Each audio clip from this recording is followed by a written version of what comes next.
Hello, green-eyed monsters! Here I am again, your Mommy Eye from the Philippines. And welcome back to my channel, Mommy Potter the Plant Witch.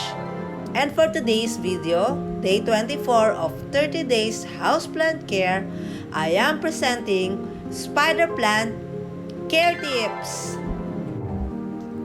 Chlorophytum comosum, often called spider plant, is a species of perennial flowering plant.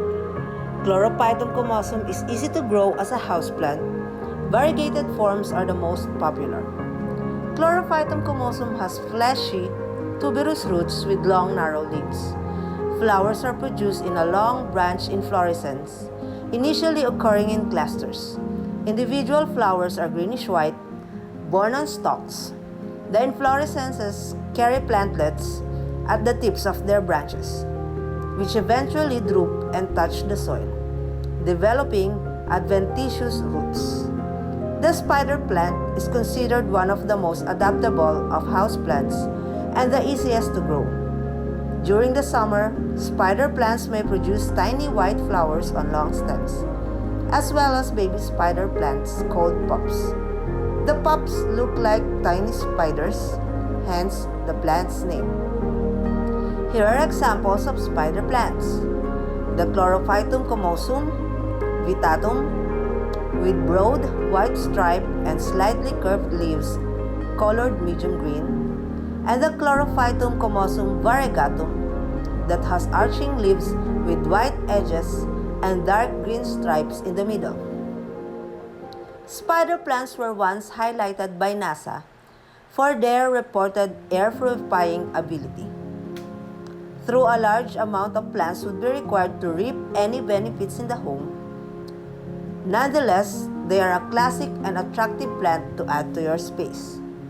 Here are basic care tips from Mommy Potter on how to grow spider plants. On lighting conditions suited for Chlorophytum comosum. Keep spider plants in bright to moderate indirect sunlight. So the perfect spot is near a sunny window near a bathroom. But as long as they have access to some sunlight, they're relatively tolerant to many conditions. Mommy Potter tips: spider plants do not appreciate direct hot sunlight, which can burn their leaves, causing brown tips and spots. The best potting medium for this plant. A free draining planter or pot is the best for this fast-growing plant. Spider plants also need to be planted in a soil that is free draining as well. Mommy Potter tips: prepare potting mix by combining loam soil, perlite or pumice, handful of compost, and cocoa chips for better drainage. Plan to repot a spider plant every other year. Watering schedule and requirements for spider plants. Allow the soil to dry before watering, and dump out water that drains from the bottom of the pot. Mommy Potter tips: if the top 1 inch or so of soil is dry, it's time to water your spider plant. Watering moderately during the first year should be sufficient to keep the soil consistently moist, but not overly wet. After the first year, you can water the plants sporadically.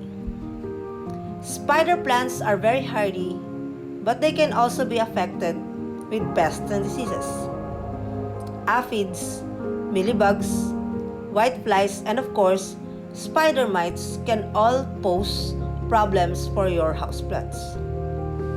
Spider plants are prone to tip burn, which can be caused by dry soil, low humidity, or a buildup of salt and chemicals that are found in some public tap water. Mommy Potter tips: rinsing the plants is an effective way to combat pests. You can also clean the leaves and scrape off the insects. To avoid brown tip, keep the soil moist and avoid using chlorinated water on your plants. Spider plants are great for adding texture and greenery. If you want to grow one in your homes, learn these care tips and enjoy the magic of planting!